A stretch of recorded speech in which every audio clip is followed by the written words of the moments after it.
My first roommate ever in college, when I met her, day one, when we were moving in, her family was very like quiet, a very like Black excellence kind of family. They were super religious. They were all from the Midwest. They came, they moved her in, then they got on a flight and left immediately. My family, very loud, very Haitian, doing the most. My mom was cooking a whole meal in the kitchen so that I would have food before she left. You know what I mean? Our families didn't really like talk much, but it was like a little bit of like tension in the room. But I didn't really give a fuck because I wanted my family to go too. Now, as soon as they left, my roommate, who we're going to call Brooke, pretty light skinned girl, bust down, sundress, makeup, cute girl. As soon as they left, she started jumping for joy. I mean, she was saying things like freedom. She was so excited. I didn't understand what was happening. As soon as the door shut, she asked me, can you please take my sewing down for me? I did that. I helped her. I was in that bitch, in that scalp, in it. Next day, she asked me to go with her. I didn't know where we were going. Ended up at a barbershop. She went and got a lineup. Asked me to braid her hair down, straight backs.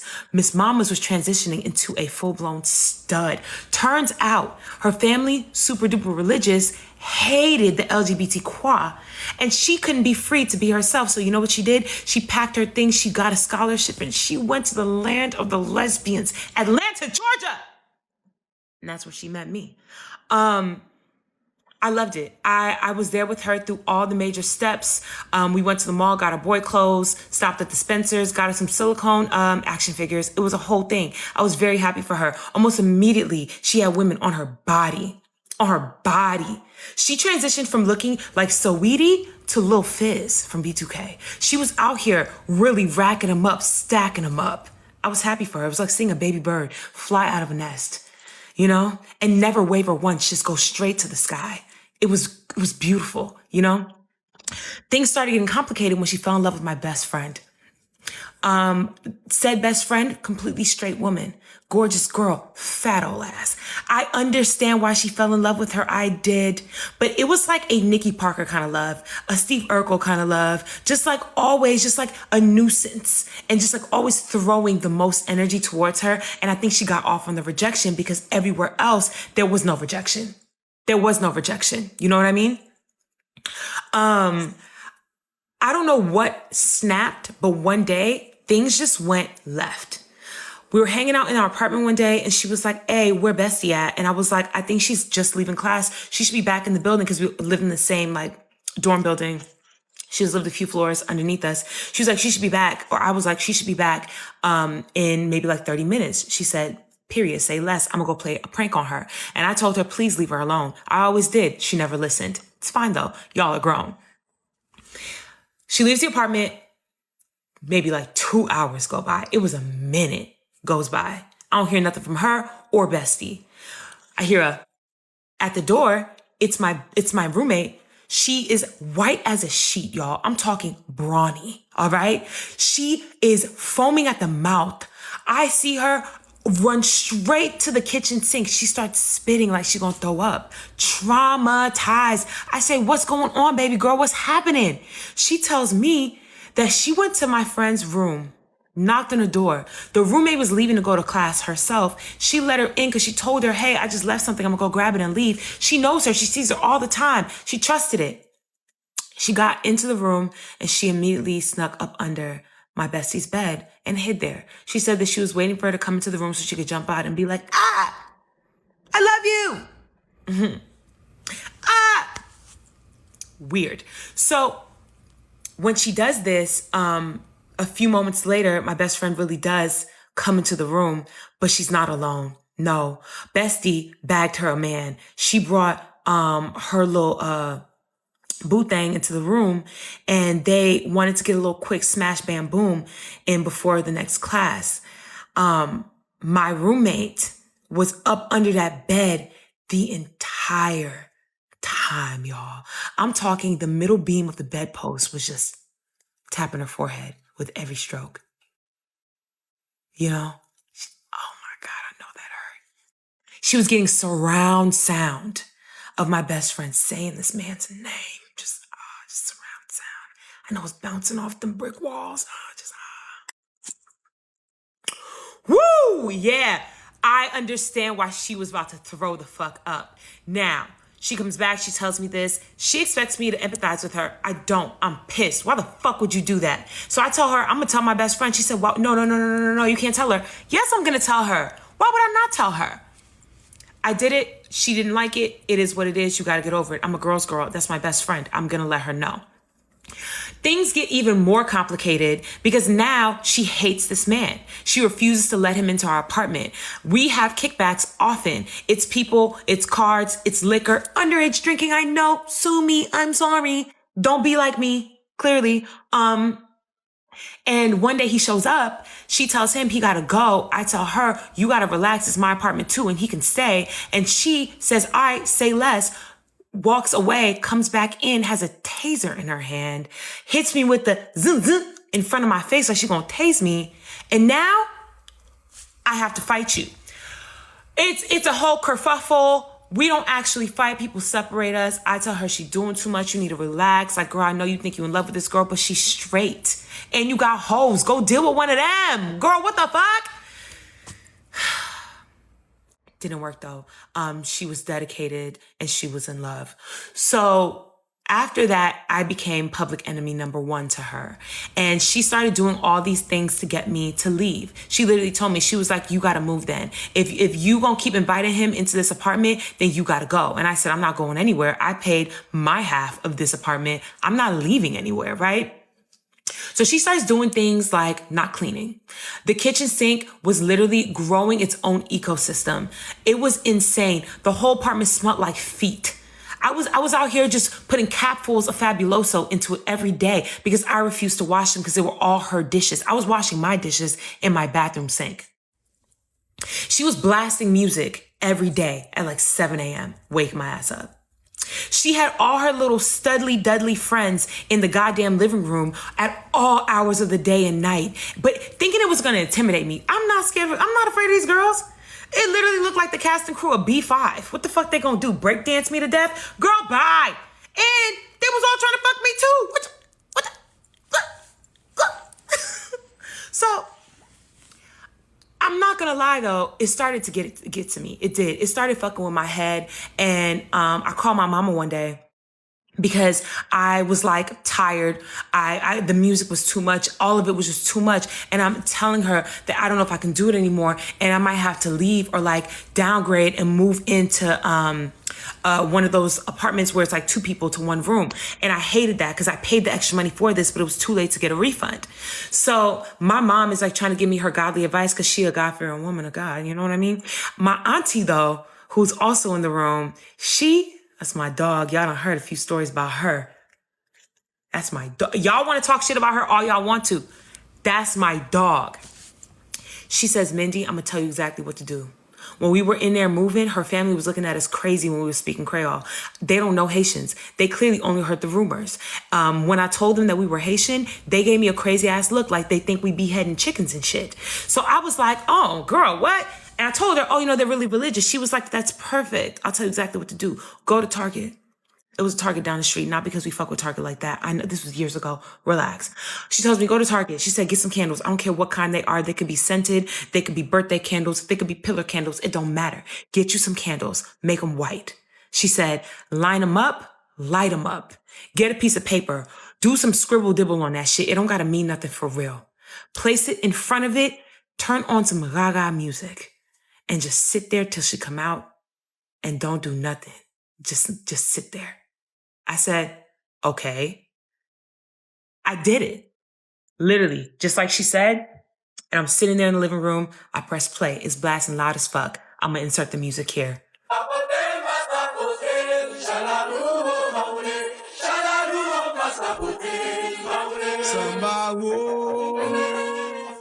Oh, she was scared. She was scared, y'all. 2 weeks later, she was out that bitch. I had the apartment by myself for the rest of the goddamn semester, throwing all the kickbacks I wanted. Sometimes you should call your elders for advice because the ones who have just a little bit of a screw loose will always get the job done. Love her. I have heard a lot of college roommate horror stories, but this one deserves a literal award. So you have this girl who escapes a super strict religious household, moves to Atlanta, completely rebrands her identity, and embraces her truth. Honestly, we love that for her. Seeing someone finally spread their wings is beautiful, but then she hyperfixates on her straight best friend. Unrequited love is tough, I get it. But deciding to sneak into this girl's room and hide under her bed to surprise her? No, just no. And the universe really said, oh, you want to be sneaky, here is your karma. Because the best friend doesn't come back alone, she brings a guy back. And this roommate is trapped under the bed, getting her forehead tapped by the middle beam with every single movement. Ugh, I am getting secondhand embarrassment just thinking about it. The surround sound of it all, absolutely unhinged. And instead of being embarrassed, she gets mad at our narrator for not taking her side. She pulls out a taser over a guy being in the apartment. The absolute audacity to try and force the person who pays half the rent out of the apartment by growing a literal ecosystem in the kitchen sink. But you know what the best part of this entire fiasco is? The Haitian auntie. The auntie knew exactly how to handle it. You don't fight crazy with logic. You fight crazy with fake Target candles, some scribbled paper, and Lady Gaga blasting in the background. A masterclass in psychological warfare, truly. Speaking of people hiding entirely different identities behind closed doors, what if the person you work for is hiding something much, much darker than a college crush? Showcase Here Storytime submission came from Carla, who said she's worked for the past 12 years as a housekeeper in Las Vegas. And her career started at a casino resort where she would clean out guest rooms after guests had checked out. And she says she could tell you a lot of wild stories about the crazy things she's found when guests have left. But by far, the creepiest and most unsettling thing she's ever found was in the closet of a rich man's penthouse. So when her career started, as I said, she was working at a casino resort. But after 5 years of working there, she needed to make a little bit more money. And she decided she was going to branch out and start her own business. And her own business started with cleaning short-term rentals, things like Airbnbs and things like that. She was trustworthy, her rates were competitive, and so business grew fast. She got a lot of new clients via word of mouth, and eventually she decided to branch out because she had so many clients, and she started cleaning single-family homes and apartments, and she had repeat clients. And so she hired some people to work at the short-term rentals, and she would take on these clients herself. A lot of these clients were people who actually lived in Las Vegas, families and single people who just wanted her to come every week or every month. And she had this one family that she had worked for a few years. And they tell her one day, hey, we have this friend who's new to town. He just got a penthouse at a building downtown and he's looking for a reliable and trustworthy housekeeper. Do you think you could take him on? And Carla said she was fully booked at this point. She had no time to take on additional clients, but her husband was going through a very severe illness. He was not working and she was the sole earner for her family. She said hospital bills were expensive and they definitely needed the money. And so when her friends/clients tell her that they have another friend that's looking, she's like, well, I'll go speak to him and see what he needs done and how much time it's going to take. Maybe I can take him on. So she goes to meet this man, and I'm not sure what building this was in downtown Las Vegas, but she said it was a very nice penthouse. It was a 3-bedroom and 2-bath. It wasn't massive by any means, but it was very, very nice. The man was in his mid-40s. He was very well dressed. He seemed polite. He tells her that he is essentially a clean freak and he absolutely hates dust. He also tells her that he doesn't live in Vegas full time. He's just there on occasion. And when he is, he wants a nice clean place to lay his head, but he still wants her to come every single week, whether he's been in the penthouse or not. And she said, based on the size of the place and how infrequently he was there, it really only took her between 2 and 4 hours to deep clean the main areas of the house. So the bathrooms, the kitchen, the living areas. One of the bedrooms was set up as his office from which he worked when he was in town, but he told her he didn't really need her to do anything in there besides a light dusting. Also tells her he has a laundry service that handles all of his clothing and that she is never ever to go into any of his closets. And she's like, I'm fine with that. And he says, no, this is why I wanted someone referred to me via word of mouth, someone that was trusted by someone I knew because I have a lot of valuable things and I just don't want them in the wrong hands. And Carla's like, no worries. You can trust me. I have a good reputation for a reason. At the end of this first conversation, during their first meeting, he offers her a very competitive rate and she essentially just can't turn it down. So she ends up taking him on as a client and she ends up working for him for 2 years. And during this 2 years, she never really found out what he did for work. He never offered up any information and she never asked, but he was very polite. Anytime he was in town and she was cleaning the place, he would offer to get her food if he was ordering lunch. He would tip her very well every time she cleaned, and then especially around holidays. He never saw any other guests there. And anytime he was there, he was basically always on the phone, always something with business, but he would speak vaguely. So she never really could put any pieces together as to what it was he actually did. Knew that he went overseas a lot, but overall, she was just very grateful to have him as a client. He was very generous, and he even offered to let her husband borrow one of his very nice suits when her husband was getting better and going to job interviews. He had one of his suits actually custom tailored to fit her husband so that her husband could wear it and that they didn't have to buy one. She said in 7 years of owning her business, he was by far one of the top 3 clients that she had had. And so one day she's over there and she's cleaning out one of his bathrooms and he's in town and she hasn't seen him for about 2 months. And she hadn't really talked to him because he was on the phone when she got over there. But she's cleaning out the bathroom and all of a sudden he barges in the bathroom and he says, I have to leave right now. I'm so sorry. I wanted to catch up with you a little bit, but I'm going to leave your money by the door. And he just seemed very frantic and unlike himself because otherwise he was very calm and cool and collected. And so she just says, oh my gosh, I hope everything's okay. And he goes, me too. And he had this look of fear in his eyes. And so he runs into his bedroom and he quickly packs a bag and he's out the door. She's finishing up the job and she's just kind of thinking the whole time, like, I hope everything's okay with him. I've never seen him like that.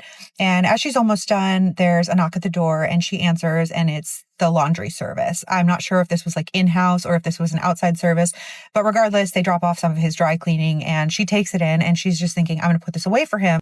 At least this will be here, when he gets back. And she goes into his main bedroom and then opens the closet door, which she had never been in before. And it's this massive closet and there's multiple racks of clothes and accessories, very well organized. And she walks toward the back of the closet where she sees other suits are hanging up in plastic. And she starts kind of making some room on the rack to hang these suits. And behind the last suit, there appears to be what looks like a tan plastic. And she at first thinks that it's just another suit that's kept in a different colored bag. But as she kind of gets closer to inspect it, she realizes that it's a latex suit identical to what this man looks like. It was unclothed. It was so detailed that it even had hairs sewn into the chest and arms. Face was fully intact, though deflated, as if it was this man's actual face. And it even had the little beard hairs from like a 5 o'clock shadow. Had a full head of hair. It had a set of feet in which whoever wore it would slip their toes into. And every single detail about the male human body was correct.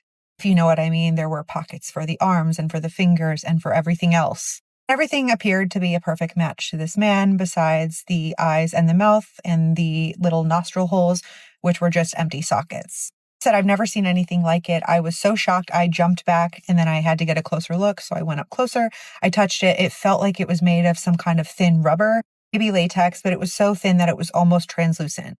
She said she had never seen anything like it. And it looked like one of those very realistic Halloween masks, except for it was a mask for the entire body. And so she decides I shouldn't be in here. And she quickly closes the closet door and lays the suits, the dry cleaning that had been dropped off, on the bed and leaves the apartment. She gets home and she tells her husband about it. And her husband's like, why would he have that? Like, why would anyone need an exact replica of the way they look? And she goes, I don't know. And he goes, well, next week when you go back there, take some photos of it. Like, I want to see it. Her husband's like, what does he do for work? And she goes, I don't know. And he goes, okay, well, just when you go back, like, make sure you take some photos and like take a video and like stretch it out. Like, I want to see what this is for, And so she wrestles with this for a week because she's like, this is obviously against my ethical code. The following week, when she goes back to the apartment, she starts her cleaning and then curiosity gets the best of her and she goes to the closet and she opens it up and the suit is gone. There had been no other signs that he had been back to the penthouse, and he hadn't contacted her saying that he would be back. Normally, he did let her know when he was going to be there when she was there cleaning, but she had had no communication with him. She's just thinking that she's going to pretend like she never saw this thing. She's not going to say a word because, again, he's a good client. But she goes back the following week. He's still not there. And then she has her monthly deep clean with the family who initially referred her to this man. And so she's over there and she's kind of dropping hints, like just seeing if they'll offer up any information. He's been working for this family for like 5 years, knows them really well, and especially gets along with the wife. And so she kind of says to the wife, like, oh, by the way, I have so-and-so as a client. He left kind of in a hurry when I was there 3 weeks ago. Have you talked to him? I'm kind of worried about him because he hasn't given me any communication on when he'll be back. And the woman kind of looks at her strangely and she goes, no, we kind of cut ties with him. That man's into some very bad things. And I know that he's a client of yours, but I would just kind of reconsider if you want to continue working with him. So Carla's like, oh, what do you mean? And the woman says, I've already said too much. It's really none of my business. You run your business however you want to. That's the end of the conversation. She goes back to the penthouse a few more times. Each time she kind of peeks and there's no skin suit. And she says that there was also no signs that he had been back. Eventually the payments stopped. And that's when she just decided that she was going to stop working for him. She figured whenever he got back in town, he would contact her and let her know it was fine to come back and clean, but he never did. And she still doesn't know what happened. He had never seemed disturbed or out of the ordinary until that last time she saw him. And so she said she's sharing this to see what everyone else thinks. What do you think the suit was for? She did say that by no means did she think that he was not human. She just doesn't know why someone would have something like that. Okay, I need everyone to pause and really process what this housekeeper walked into. You have a wealthy, mysterious client in his mid-40s. He's always traveling, always vague about his business, but he pays amazingly well and even helps her husband out with a tailored suit. Sounds like a dream client, right? Until the day he runs out of his own penthouse looking absolutely terrified. Shh. Listen to this detail. She puts his dry cleaning away, peeks behind the plastic bags in his strictly off-limits closet, and finds a latex bodysuit. Not just a generic suit, an exact, hyper-realistic, completely anatomically correct replica of his own body. Down to the arm hair, the 5 o'clock shadow, the toes. What in the sci-fi horror movie is happening here? Like, why do you need a skin suit of yourself? Is it a decoy? Is he involved in something highly illegal where he needs someone else to wear his face? Or is it some incredibly bizarre personal fetish? And the fact that the family who referred him suddenly says we cut ties, he's into bad things, just confirms every single red flag. If I were Carla, I wouldn't have even waited for the payments to stop. The moment I saw empty eye sockets staring back at me from a closet, I would have evaporated into thin air. It is terrifying when strangers hide who they truly are. But it is infinitely worse when the monster hiding in plain sight is your own family. Do you want to hear the story that got my grandma kicked out of my family? Unfortunately, the story involves me. Okay, so I am 12 in this story, and we are not talking about my Nana. My Nana that was from the UK was my absolute world. Those grandparents were, well, my life. We are talking about my mom's mom. We called her Nanny. Nanny did not want kids. Shocker. Told my mom that all the time, and my mom passed that down to me. So didn't really see her growing up until my little brother was born. When he was born, she was apparently super excited. She always wanted a boy, only got my mom, and she was really, really excited to have a grandson. So once he was born, we visited every single summer. So the older I get, the more obvious it becomes to me and like everyone else that she really, really hates me. So my mom basically was like, it's going to be pretty easy for me to cut you off, but if you want to see your grandson, who you love so much, you need to be nicer to Scarlett. So Nanny had a motorhome. I honestly don't know the difference between a motorhome and an RV. I think a motorhome is just smaller. So picture like a small RV. As a kid, I thought it was the coolest thing ever. Anytime we got to drive in the motorhome, I was like, so excited. So Nanny knows that I love the motorhome, and Nanny says, I'm going to take Scarlett on a trip, just her and I. We are going to bond. It's going to be great. So she decides for April vacation while I'm in middle school, she's going to pick me up in the motorhome in Massachusetts, and we are going to drive all the way to Miami, Florida. I think it was supposed to be like a 4-day journey. I'm excited. I'm thinking that I'm going to finally get to bond with this lady who has been so mean to me forever. She pulls up. We're all saying our goodbyes. I'm like loading up my stuff into the motorhome.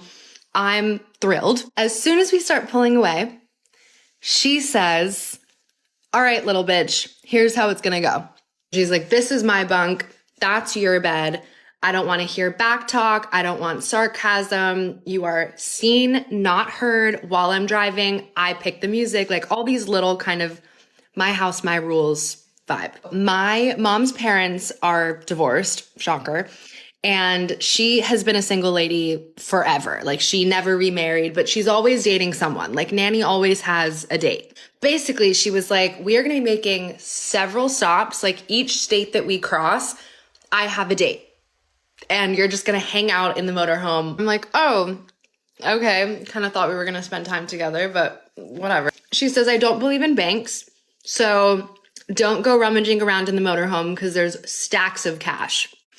She then says I am not to touch her bunk whatsoever because in the mattress, she has stacks of cash, like they are scattered around the motorhome anyway, but also a pew-pew because the world is dangerous and being a woman in the world is really scary. And so she has a pew pew. But I really want to go to Miami and I want my grandmother to like me. So I'm just kind of like, okay. And every time she's speaking to me, she's calling me little bitch. And before you're like, why aren't you texting home? Like, why didn't you turn the motorhome around? You have to remember what I would be coming home to.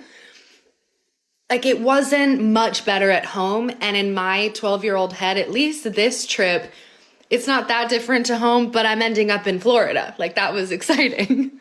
So one of our first nights, she has a dinner date and she's gone. And I'm looking through the cupboards because I'm like, what am I going to have for dinner? I'm just alone in this motorhome parked God knows where. She comes home and she freaks out. She's like, did you use the bathroom? And I'm sure like I had peed while she was gone. She was gone for like several hours on this dinner date. She says, we don't use the motorhome bathroom. Then you have to empty the tank. It's a whole thing. Anytime you have to use the bathroom, tell me and we'll just pull into a gas station. So I'm like, oh, okay, all the time? Like, that's kind of scary. I've never like peed at a gas station before. She says, yes, little bitch, every time. So just keep that one in mind, okay? We're traveling for the next couple of days. It's a weird couple of days, but it's okay. We are slowly approaching Florida. We start like pulling over to different beaches on the way there. The weather's nice. She's working on her tan. She's got a little mirror set up. We get to one of the beaches. I ask for some sunscreen because I'm the color of a napkin. And she says, don't be a little bitch. We don't need sunscreen.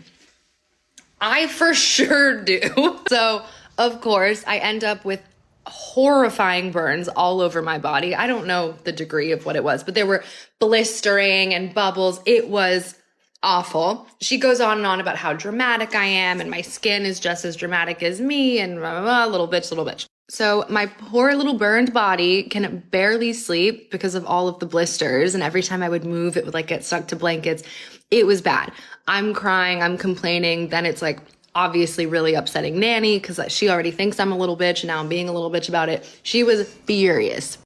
And while I'm awake and drinking water and trying to like cool down, I say, I need to pee. Can I use the motorhome bathroom? Of course, she says no. She's like, I'll take us to a gas station. You'll pee in the gas station. I don't know what time it was, but it was late. Like we were sleeping. She was sleeping. So she pulls us around to some gas station and just says, okay, like, there you go. I'll wait for you here. So I am like, what? It's nighttime. It's dark. The bathroom's always around the gas station. So I have to go in on my own and ask the scary guy for the huge paddle key. And then what? And she's like, you woke me up. Don't be a little bitch. Go. So I do it. I go into the gas station and I'm all embarrassed because I'm covered in blisters and I have to pee. And I ask for the key. He's like, yeah, it's around back. I'm walking in the dark, open the bathroom door, pee, come back out. Motorhome's gone. Motorhome's gone. Nanny's gone. Now, did I have a cell phone? Yeah, I owned one. It was a Nokia little brick thing, kind of looked like a chocolate. Anyway, that is conveniently in the motorhome because I didn't think to bring my Nokia to the bathroom at the gas station. Should have, didn't. So I'm immediately hysterical, screaming, crying, thinking it's a little prank, realizing it's not a prank. Where's Nanny? I go walking back into the little gas station convenience store and I'm like, did you see a motorhome? It pulled away.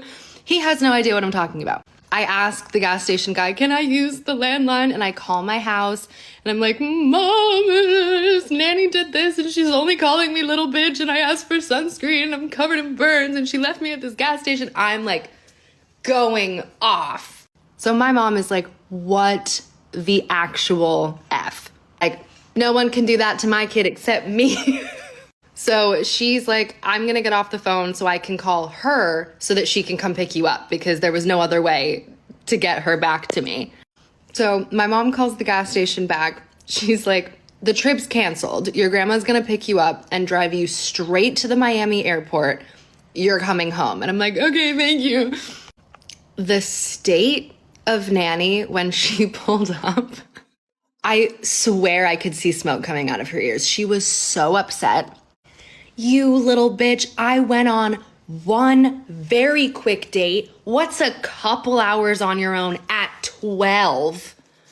Granted, I'm like in my pajamas at a gas station thinking that she's waiting for me. It's not like she dropped me off at the mall.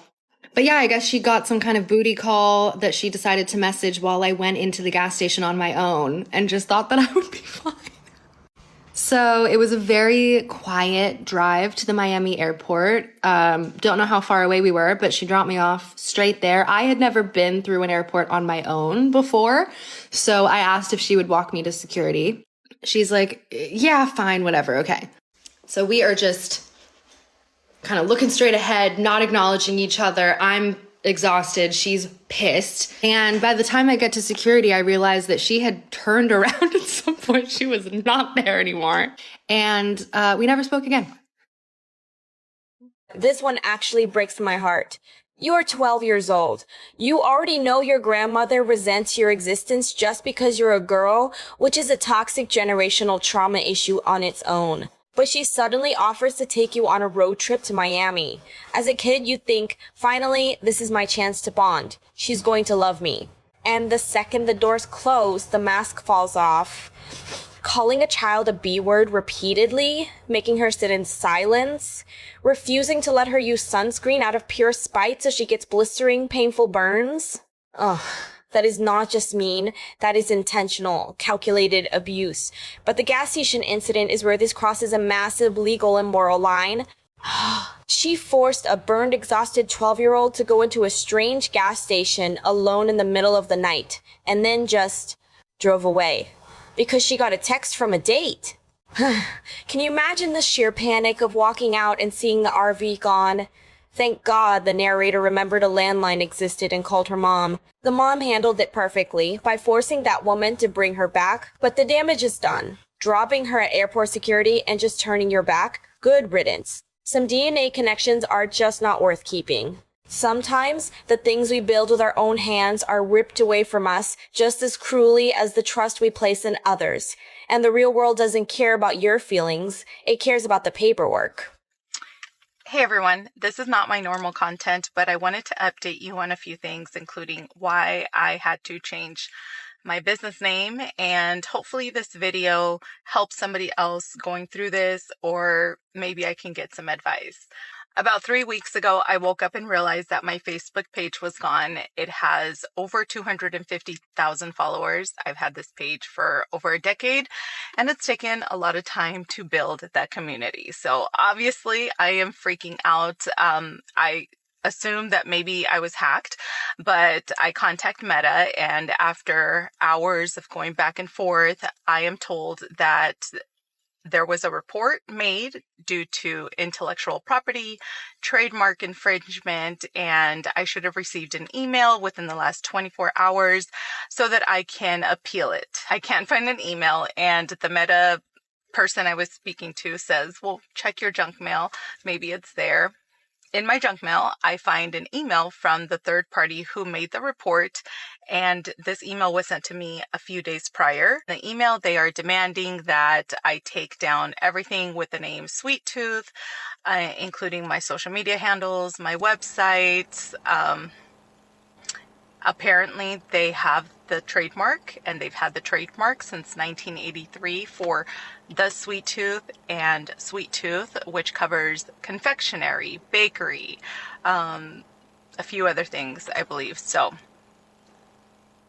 clearly, I had no idea of this. I've been using the name Sweet Tooth Candy Buffets for 15 years, and it's never been an issue. And I know multiple other businesses, I can probably name 7 in my area alone, who also use the name Sweet Tooth for their business, for their cakes, for their food trucks. And it's not a problem. I mean, for me, I just look at it like, to each their own. There's enough business for everyone. I don't care to own the name Sweet Tooth. I feel like it's so generic. I honestly didn't even think you can trademark that. So complete shock to me. And what do? Automatically, I'm frantic. And I'm afraid that not only my Facebook page will get taken down, but what about my other social medias, my TikTok, my Instagram, that I've worked so hard for. So with fear of losing everything, I decided I'll just change my name. It's no big deal. It is a big deal, but it's no big deal. Okay, I'm trying really hard not to cry. So I decided on the name Sweet Mood, and that came from sweet tooth. I think, well, what do you say when you have a sweet tooth? You say, I'm in the mood for something sweet. And I thought, well, I actually really like the name Sweet Mood. Sweet Mood. I'm in this sweet mood. I decided to go with it. I said, I need to change everything because I just felt like that was my only choice to be compliant. And hey, I'll just change my name. I'll let them know, hey, I changed my name and everything will be fine. Or so I thought. So I emailed the party who made the report and let them know that apologetically, I did not know there was this trademark and I'm willing to be compliant towards all of their demands. I actually thought that was going to be pretty simple to, hey, I did what you asked for. Let's give me my Facebook page back. Meta actually provided me a link that the third party can fill out, which takes 2 minutes. And all they have to say is that we had a mutual agreement and they would retract the report. Simple. It sounds simple. It sounds simple, right? And so, anyways, it's been almost 3 weeks. There's no communication. I've received one email in response that was very not willing to help out. I'm not understanding why, because I also don't understand why Meta didn't give me the opportunity to, hey, just, can I change it? I obviously didn't know this was an issue. Can we make it right? And also I found out that the same day my Facebook page was taken down, multiple other pages that were using the name Sweet Tooth in different forms. I mean, like Lisa's Sweet Tooth, like bakeries in their home that sell pies in their hometown. I mean, it was, and I feel so sad. I reached out to a few of them just to kind of exchange information. We all find out it's due to the same issue. And because of all the name changes and website changes, it's caused so much confusion. I get DMs and messages and calls every single day, people not sure if they're ordering from us, and it sucks so bad. All in all, I've tried to be patient. I've played the nice, the kind game, and it's gotten me nowhere so far. And I don't know what to do now. I have consulted with an attorney who I am getting advice from right now, which I may even be willing to fight for the name. I don't know. Right now, I had to change everything, and unfortunately, it's caused a lot of issues. Okay. All right, get it together. Let me get through this. Okay, so I did create a new Facebook page. I'll put it right here. If you want to follow me, please do. I don't know when or how or if we'll ever get this one back. And it's not just like a small platform. We do receive a lot of sales through that platform. I've had to cut back hours for my staff. It's the thing I hate the most. So yeah. I am trying still to resolve this amicably, but I felt that I needed to jump on here and at least let you guys know what's going on. If you see the name Ursula's Sweet Mood or Sweet Mood Candy, that is me, that is I, that is us. For now, because honestly, I don't know what the future holds. And if it is going to be a whole new name change that we're going in, I am looking to fully rebrand and take on this whole new, I don't know, maybe start fresh. The last thing I want to deal with is a legal headache and a financial nightmare. Hope this gives you a little bit insight of the not so sweet things when running a business. And I don't know. Protect yourself. Look into trademarks. I clearly did not, and that's my fault. Yeah, 15 years. I've used the name for 15 years, and here we are. I love you guys. Thank you so much for all your support, and I'll keep you guys updated. Watching this woman try to hold back her tears is incredibly difficult. She spent 15 years building a candy buffet business, 250,000 followers on Facebook. That is a community, a livelihood, and a massive chunk of her life. And in literally one morning, it vanishes. Now, looking at this subjectively, trademark law is brutal. If someone trademarked Sweet Tooth in 1983, legally, they hold the cards. But the way this was handled is what feels so unfair. No warning from Meta, no grace period to rebrand, just immediate deletion. And the third party refusing to even click a link to help her get the page back after she complied? That feels less like protecting a brand and more like corporate bullying against small creators. She is handling this with so much more grace than I would, changing the name to Sweet Mood, taking the financial hit, reducing her staff's hours. You can hear the exhaustion in her voice. It is a harsh, brutal reminder that on social media, you don't own your platform. If you're building a business right now, let this be the push you need to check your trademarks and own your email lists. When you sit back and really look at all the stories we just went through today, there's a fascinating yet deeply unsettling thread connecting every single one of them. It is the concept of identity and how aggressively people will fight to control it, manipulate it, or strip it away from others. We interact with people every single day operating under the assumption that the face they are showing us is real. But as we have just seen, the reality is often hidden under a bed, zipped up in a closet, or buried under legal documents. Let's think back to our college roommate for a second. On the surface, her story is chaotic and hilarious. She finally found the freedom to step into her true identity, which is something we should all celebrate, but the moment she felt empowered, she weaponized her presence. She completely disregarded her best friend's privacy and physical boundaries, hiding under a bed during an incredibly intimate moment. She thought her desire and her feelings overrode everyone else's right to safety in their own home.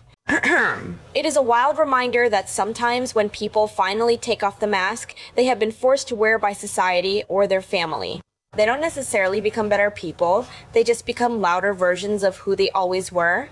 And speaking of masks, we have to talk about the Las Vegas millionaire. I am still completely haunted by the visual of that hyper-realistic latex skin suit. This wasn't just a disguise, it was an anatomical copy of his own self. Why do we create alternate versions of ourselves? In a macro sense, society practically demands that we wear different suits for different occasions. We have our corporate persona, our family persona, our private self, but this man took the metaphor and made it literal. He built a physical shell to either hide his true self or to allow someone else to step into his life. It makes you ask a really terrifying counter question. If someone with enough money and power wants to completely erase their tracks, are we ever truly interacting with the real person? Or just a flawless replica they left behind to distract us? But perhaps the most painful identity shift happens not with strangers, but with the people who share our blood. The grandmother in the RV didn't need a latex suit to hide her monster. She used the guise of a bonding trip to lure a 12-year-old child away from her mother, only to strip away that child's sense of safety. A grandmother is supposed to be the archetype of warmth, protection, and unconditional love. By calling her own granddaughter derogatory names, denying her basic needs like sunscreen, and abandoning her in the dark at a gas station, she violently destroyed the child's understanding of what family means. It forces us to confront a very hard truth. DNA is just biology. It does not automatically grant someone a moral compass, and it certainly does not entitle them to a place in your life if they are actively trying to destroy your spirit. And finally, we look at the baker who lost her Sweet Tooth empire. For 15 years, her identity was intertwined with that business name. She poured her heart into serving her community, only to have a faceless corporate entity rip it away overnight based on a trademark from 1983. It is a stark contrast to the other stories. The roommate, the millionaire, and the grandmother all made active, malicious choices to deceive or harm, but the business owner was simply crushed by the invisible, unfeeling machinery of the system. It asks a profound question about the modern world. How much of who we are is actually ours to keep? If a tech giant or a legal technicality can erase 15 years of your life's work with the click of a button, are we ever truly secure? The core truth woven through all of this is that trust and identity are incredibly fragile. You have to be the fierce protector of your own peace. Whether that means doing fake voodoo to scare away a toxic roommate, walking away from a lucrative but terrifying client, cutting off a family member who treats you like garbage, or legally bulletproofing your passion projects. You cannot control the masks other people wear, but you can absolutely control who you allow into your space. So, I leave you with this question to think about. Which of these situations would you have handled differently? And have you ever had a moment where the mask slipped off someone you thought you knew? Drop your thoughts in the comments because I genuinely want to know how you guys process this kind of wild behavior. Stay safe, trust your gut, and I will see you in the next one.